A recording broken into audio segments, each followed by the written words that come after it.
Hello and welcome to our podcast, Everyday People, Extraordinary Performance. My name is Natalie Byrne. And I am Abigail Wilson, and today we are delighted to be speaking to Marie Harvey, an advanced psychology practitioner at NHS Grampian. Welcome to the podcast, Marie. Thank you so much for joining. Thanks for having me. Um, I think we're just going to dive right in. I mean, you've got such an interesting background. So I really was just hoping you can tell us a bit more about your background, the amount of degrees you've got. I know you've got a few. Just give us a bit of an insight really onto where's your background at? Yeah, so I started with psychology. I did an undergrad in psychology at the University of Aberdeen. And then I found myself in the safety culture side of psychology, really being interested in this idea of human behaviour at work and how that impacts the high hazard industry, being in Aberdeen and being surrounded by the high hazard industry in and of itself was really interesting to me, knowing lots of people that worked in the field. And then I really wanted to use my psychology within that. And I actually did my thesis around that, which was why I sort of found myself in that spot. And then within that, I found it really interesting how mental health played a part in how we show up at work. And then following that, I went on to do a master's in the foundations of clinical psychology.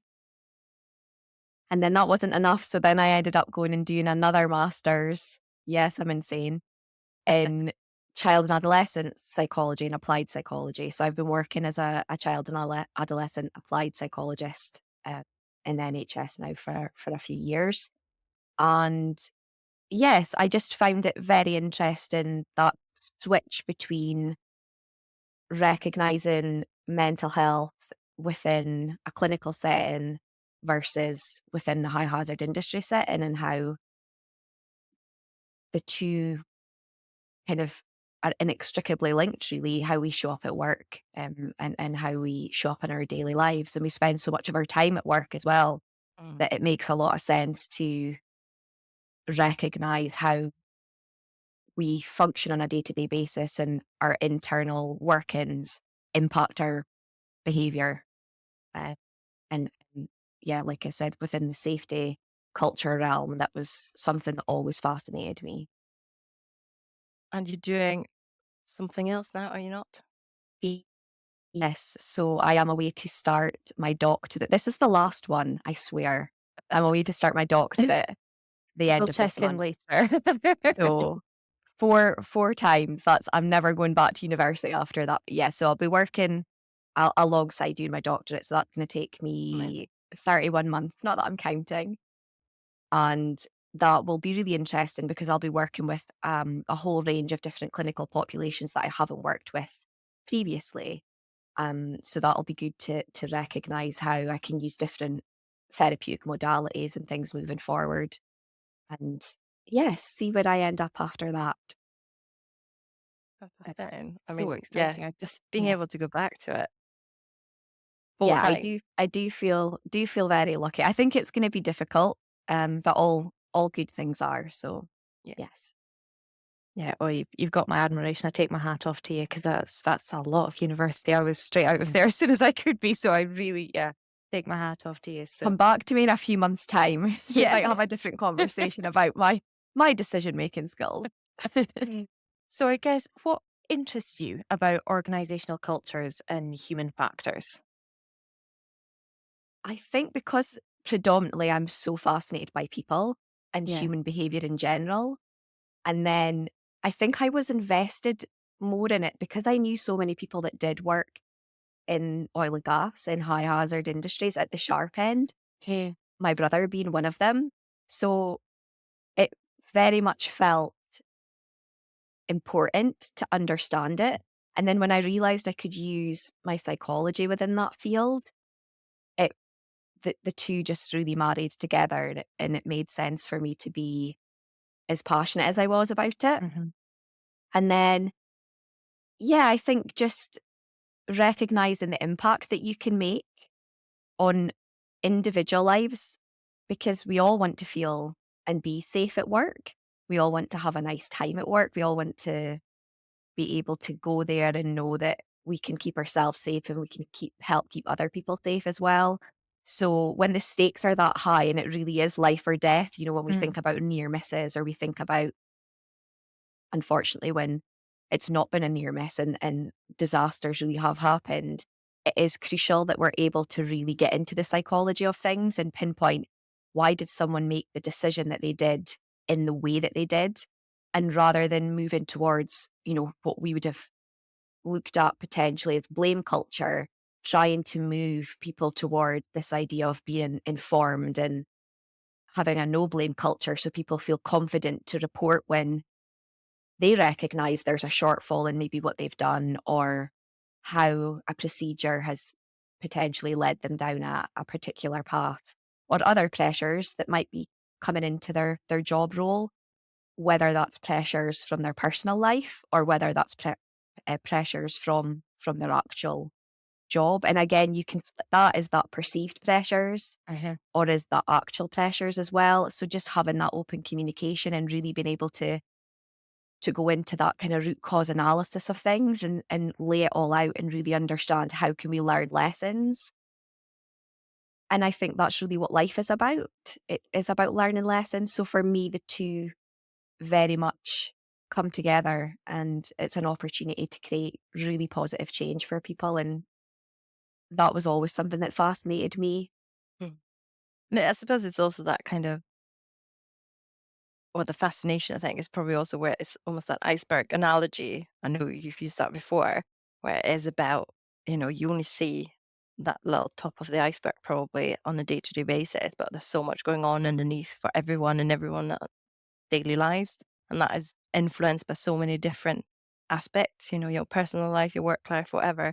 But your mental health and all these sort of things. So if you don't, if you're not careful to really understand what else is going on with someone, you just, that's a decision someone can make based on something you just don't see on the surface.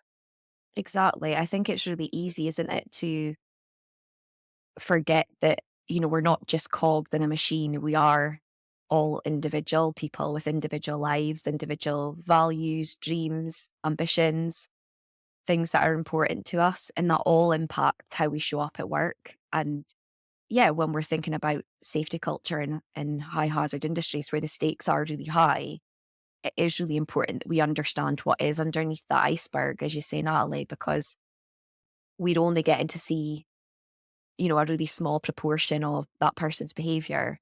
And if we're not taking opportunities as leaders to then delve down a little bit further and say, okay, what is it that's actually creating that culture, or moving that human behavior patterns that we're seeing within our workforce in that particular direction, then we don't really have much of a comprehensive plan as to how to tackle it, really. It seems, again, like the iceberg analogy, everything can kind of be quite superficial and at that top level.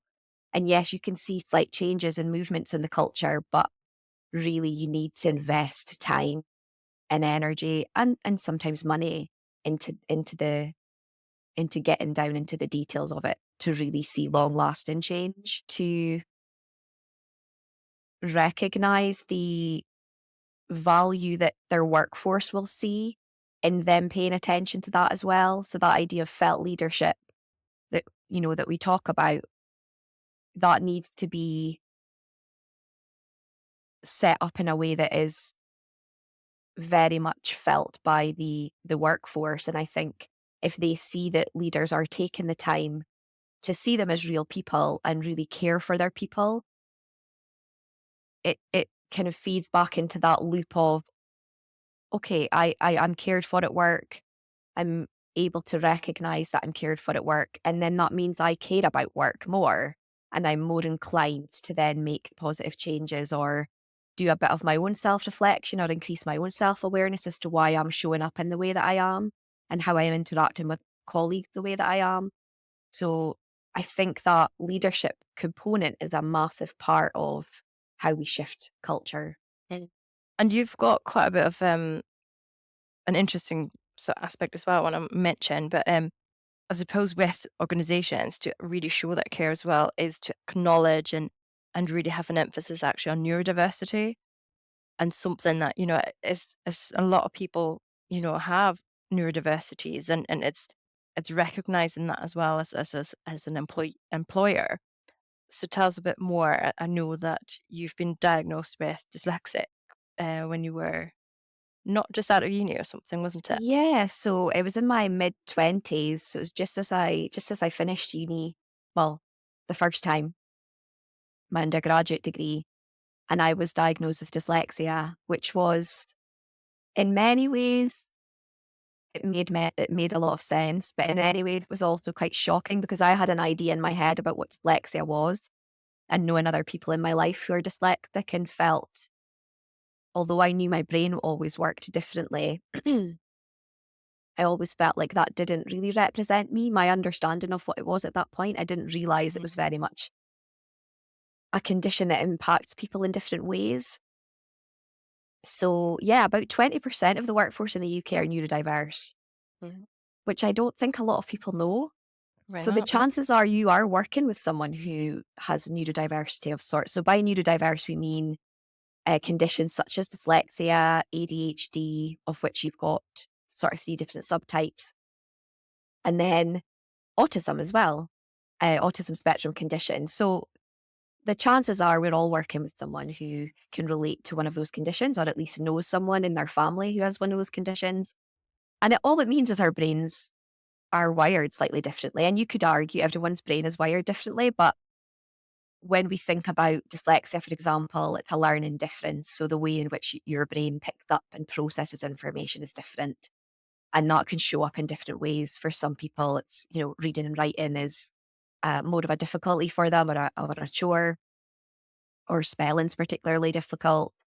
And then for other people, it's, other challenges like trying to kind of having to reread, and can it can take up a lot of extra time for that individual when we think about administrative duties. And so I think when we think about the safety culture, for example, or high hazard industries where things like handovers are really important, I think it's important for leaders to recognize that we've got different ways of learning and different ways of processing information.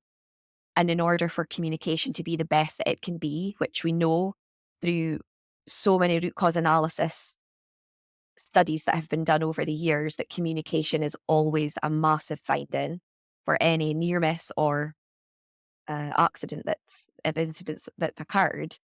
We need to be making our workforce feel comfortable in the ways that they communicate, and providing opportunity for them, one, to understand their colleagues might be processing information in a different way, but two, providing time or technology sometimes in order for those handovers to be the best that they can be. So there's always ways that we can tie it back to creating a space for the people that work for us that feels accommodated, that there's reasonable adjustments in place, that there's an increase in understanding from colleagues and leaders around these conditions, so that we can make everyone feel comfortable and everyone can show up as their best selves at work. So yeah, it's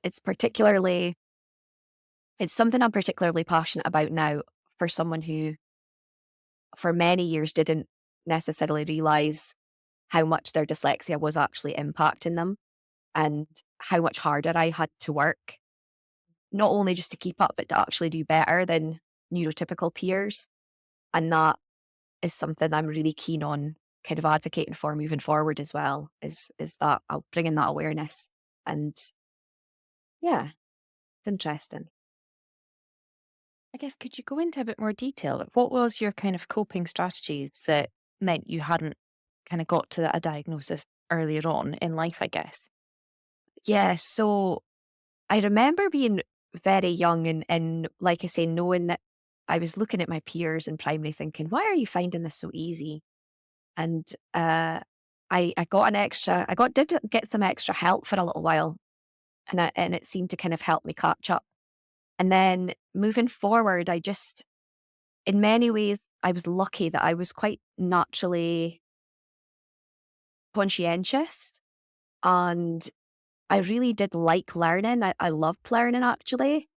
So although I did find it harder to sometimes retain information, I think because I had a natural propensity to really just learn and study, I just, in hindsight, didn't realize at the time, but I was just studying super, super hard. Mhm. So in many ways, I missed out on, I think particularly in university, I did miss out on some opportunities to probably have a full university experience because a lot of the time I was just studying, Mhm. but I had to in order to keep up and like Mhm. I say, even, do better. So yeah, I think my coping strategies was just really to knuckle down and work extra hard, which in hindsight, it would have been nice if I'd had some other things in place, which I now have in place now. So things like when I'm doing like big reports and things, I've got this like dictaphone thing I can speak into, and it basically it types the report out whilst I speak it into my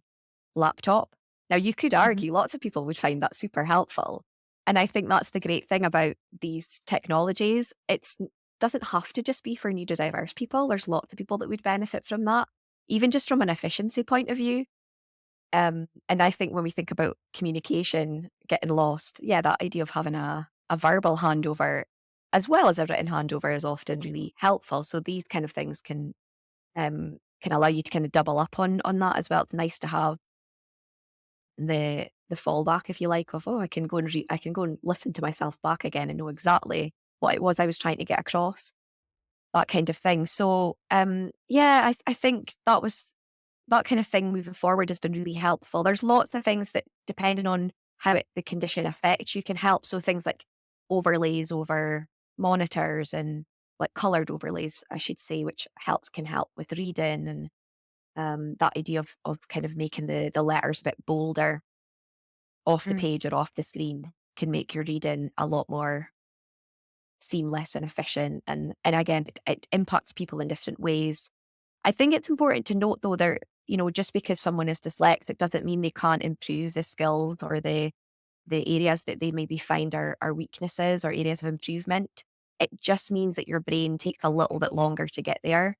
And often that's why you see people with neurodiversity or people with conditions such as dyslexia are particularly determined or have really good work ethic, because actually all of their life depending on, you know, when they found out they had that condition, they have actually had to work harder in order just to keep up. So I think it's great that employers are able to recognize the positives that come with these conditions, and actually having diverse teams often is what makes that team high performance. Yeah. If you It's think about changing that someone. mindset, isn't it? Of like, it's not a Exactly. challenge, it's an opportunity having, uh, yeah, neurodivergence within your team. Yeah. So if you think about people with ADHD, some of the best CEOs and entrepreneurs in the world have got ADHD or autism, sometimes both, and dyslexia as well. I know Richard Branson, for example, is a famous dyslexic. Mhm. And so, yeah, when we think about work ethic and we think about how these experiences have shaped that individual, and again, that's that iceberg analogy of what's below the surface that makes somebody who they are. Lots of these conditions, as much as they can bring difficulties, can bring novelty, Opportunities. Mm. opportunities within the team, can bring really creative people to the team, different ways of problem solving, thinking outside of the box, all of these sometimes cliched phrases, but actually in reality, that's exactly what they bring to the table. And I think it's important that we recognize that and think about how we can utilize those differences in the team. There's been a lot of talk, I suppose, in general about obviously diversity and inclusion and things. And I sometimes find it's like, it's been put on the website just for almost the sake of it. So how can an employer really show and demonstrate that they truly care about it? Is it about understanding? What would you say, like in your situation as well, like your employer, how did you manage to be able to cope with it at work, and how do you feel like you're supported actually, rather than it's just a phrase, that's actually almost being used? Yeah, that's a really good point, I think, because you're right. It's easy for it just to be a throwaway remark, isn't it? Mm. Of, we're inclusive here. Yeah. What does that What does it actually look mean? like in reality? I think it starts with conversations. I think it starts with employers recognizing that they do likely have around 20% of their workforce neurodiverse. So conversations, asking the right questions, having this ability to recognize the importance of people feeling safe at work, that psychological safety of I'm accepted and there's a recognition that we're different and that's okay. I think there's lots of reasons why people potentially wouldn't disclose at work that they've got a neurodiverse condition. I was one of those people. Okay. For me, it wasn't about not feeling that I would be accepted. It was my own stuff, which a lot of the time it is. For me, I hadn't been diagnosed until I was in my mid 20s. Dyslexia had never been part of my identity up until then. And as someone who actually did quite well academically at school, it almost didn't make sense to me.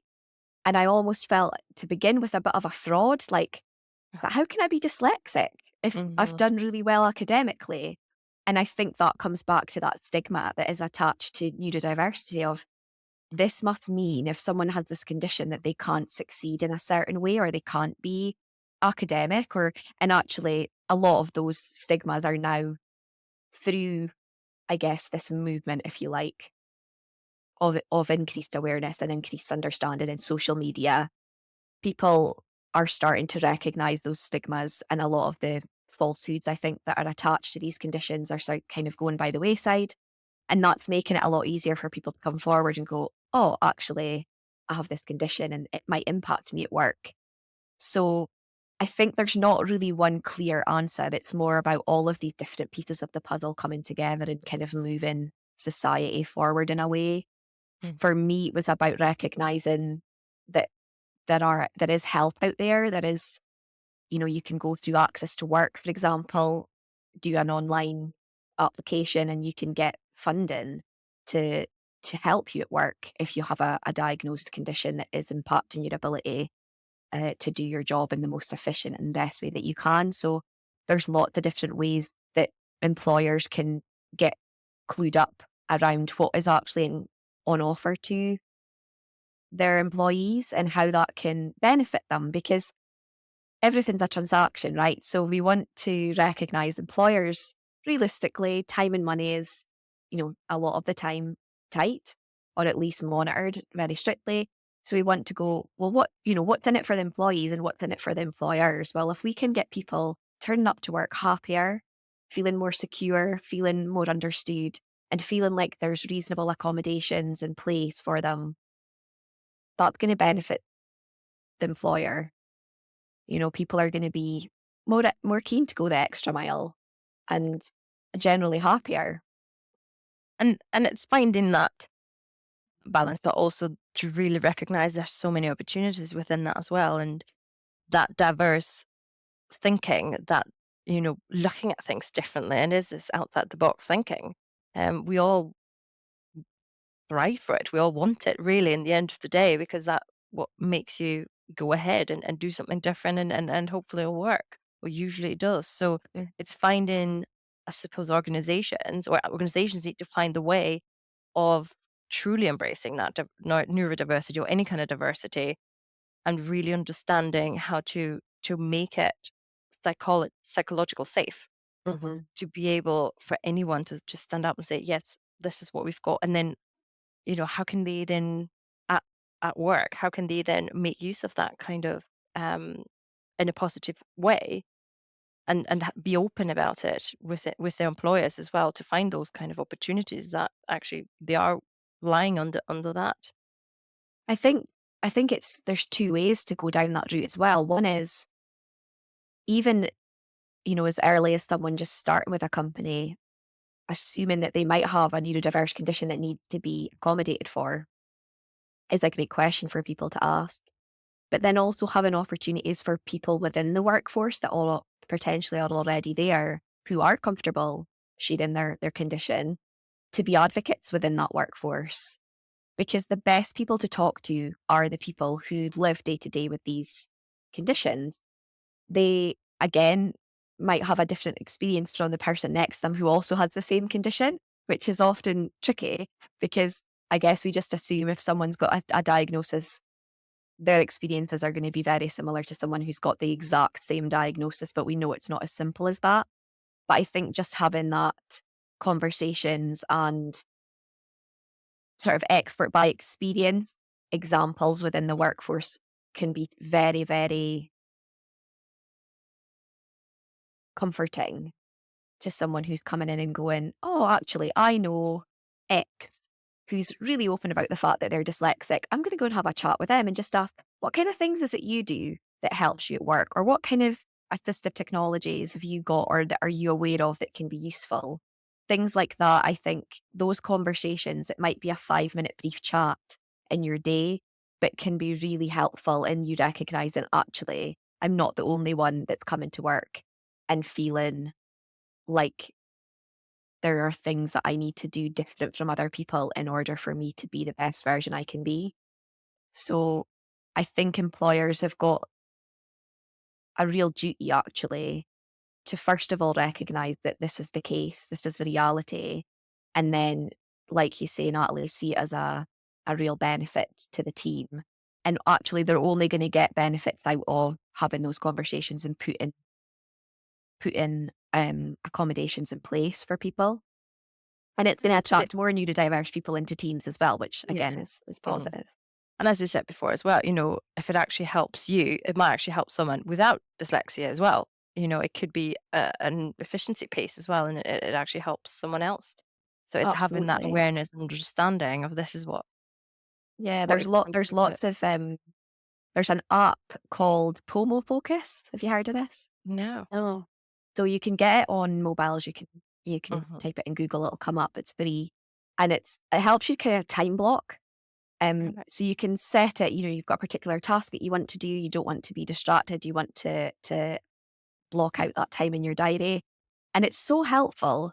And things like that, lots Mhm. of people could benefit for. I find it helpful in order to kind of have an alarm set. I'm going to do this for this amount of time, then I'm going to have a break, then I'm going to come back to it. That's little brain breaks for me are super helpful and very, very effective. But something like that that's free, easy to access, potentially could be helpful for lots of different people being as efficient as they can at work. So I think just sharing things like that with people Yeah. can be helpful. I think it's so That's super powerful, as you interesting. said. My thinking around dyslexia was spelling, numbers, Mhm. struggling to get them the right way round. That's probably what my understanding has been, which I guess is the kind of the age old thinking, but finding out that there's actually so much more that goes into it. As you say, having that conversation in work just to find out a bit more about it. And then, as you say, these assistive technologies, which I guess get pigeonholed for neurodivergence, but as you're saying, they're available for everyone and can make such a difference. So I think, yeah, that's hugely impactful within workplace.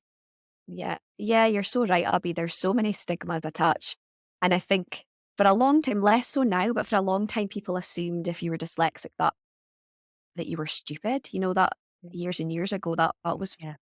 the thinking around it. And luckily that's not the case now. People know that there's no correlation with IQ at all. But I think it's those things that can prevent people from being understood at work. Mhm. And what we know, like was saying earlier, is that a lot of the time, those difficulties that individual's encountered means that they can communicate really, really well verbally. Often people with dyslexia, sorry, are excellent verbal communicators. So yes, there's difficulties that come along with that condition and they can't be ignored because I think that's unhelpful as well to say, oh, you've got that condition, but oh, you're fine. There's nothing wrong with you. You don't have any problems. Actually, there are things that we can find really tricky and it's important we acknowledge that. But there's Mhm. also heaps of benefits that come along Yeah. with Mm. those differences as well. So yeah, I think moving forward, having that stigma removed as much as possible. And that only comes from increased awareness because there will be lots of people out there that still don't understand these conditions. And so when they're working alongside someone who's potentially doing a handover and, for example, there's lots of spelling mistakes in it, they might make assumptions about that person's Mhm. abilities, rightly or wrongly. And actually, whereas if there was more understanding around that, then that's half the battle, I think. Mhm. And that's the thing. It's employers really need to be just open and transparent and understanding, but also knowing about it, you know, making that effort to really understand what conditions there are out there and using, the right tools for people, putting them into the business, but asking those people in the business who might have those neurodiversities, right? Can you be almost like an ambassador for that condition so we can help others to open up or understand more about it and help you in the organization in the long run? It's not just actually as an individual, it's in driving the whole team forward as well, isn't it? It's Exactly. I about think how it's you can about, work better together. yeah, it's about harnessing their Yeah. skill set effectively. It's when I think about people in my life that I know who have these conditions, they've went into careers that in many ways are not they're not held back by their condition.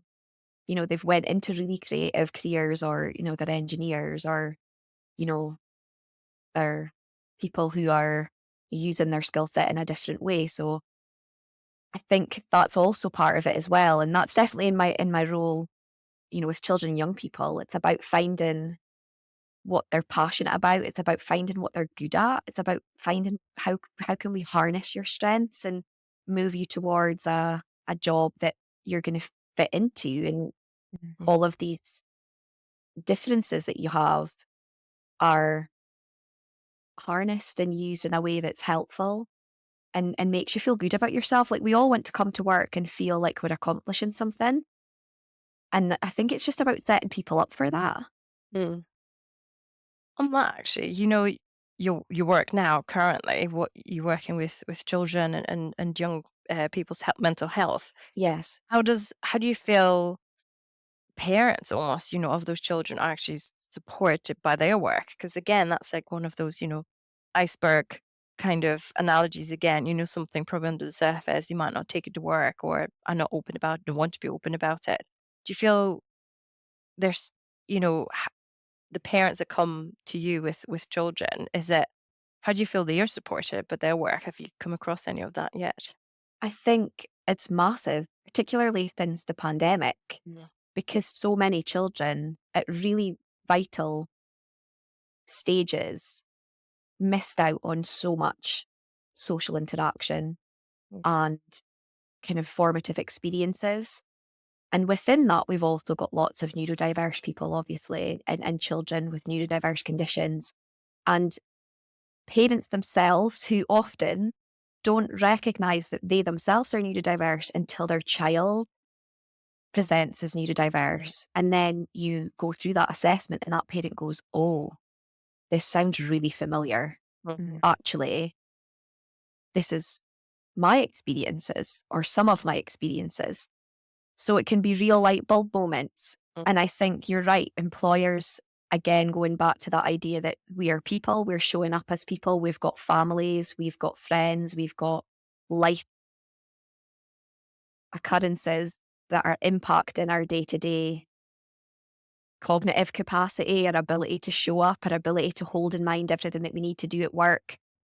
And having employers that are able to recognize that and go, "You don't seem quite like yourself at the minute. How are things? How can we help you at work? What do you need? How can we be flexible in this time for you so that actually you don't get to the point where you're completely burnt out and then you're looking to be signed off for 6 months to a year?" Mhm.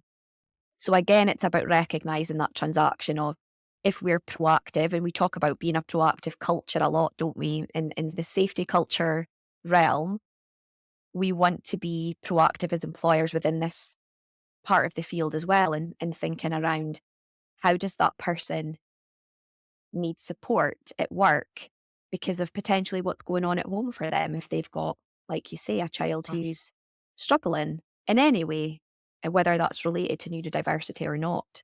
We know that lots of young people are struggling with their mental health right now. So the reality for employers is that people might have a child or more than one child who is struggling with their own mental health as well. And then that's going to have a natural impact on that family system and that individual's ability um, to leave that behind and show up at work without taking into consideration all of the things that's going on at home is very different for every individual. Some people find it really easy to compartmentalize and go, no, that's what's happening at home. I leave that at the door. I come into work and I'm in work mode. And that in itself can be a very effective coping mechanism for that individual. So I'm not saying there's anything wrong with that, but I think the reality is a lot of people find that very difficult. Mm. So we need to recognize when we're thinking about high performing teams and we're thinking about safety culture and we're thinking about being as effective in our jobs day to day as possible, it would be nonsensical for employers not to recognize people are taking elements of their home life into work and having that flexibility, or even just having the acknowledgement there that actually I've seen that you're working through your lunch and you seem a little bit flustered more than usual, or you don't really seem your usual self. Just recognizing that and being comfortable enough to verbalize it to a peer or a colleague Yeah, is creating sometimes that enough. environment. You need to Mm. have that environment you feel safe Yeah, to say something like that, that you are comfortable to share. And some people are and some people aren't. But I think mm, you have that environment where you feel safe that you can actually share it, you will share it. And then you'll be amazed probably as well how much support you can get. But it's down to leaders and organizations to create that environment. And it's all about behaviors, making sure that you show those behaviors as well, that you actually do care for your people and you do want them to succeed. And if there's a part at the moment that's not right for them at the moment, give them the support that they need. yeah. And I Mm. think it doesn't always have to be that the employer's responsibility to remedy that, and it's not. But I think there's opportunities for employers to become very aware of what outside third sector organizations provide, for example, and being comfortable in saying, if you are struggling, here's some of the organizations we're aware of that you could access. So they're able to then signpost their employees to places, a lot of whom are free to access as well. Right. So it doesn't need to be a monetary issue a lot of the time. Yeah. And I think that in itself can be really, really containing for people. That idea of, I'm feeling this bubbling up. It's sort of like thinking about a fizzy bottle and it's simmering away and you're coming in and out of work and you've got stuff going on at home. And what we don't want when when the stakes are high is the top of that bottle coming off and that fizzy juice coming out in a way that's unsafe.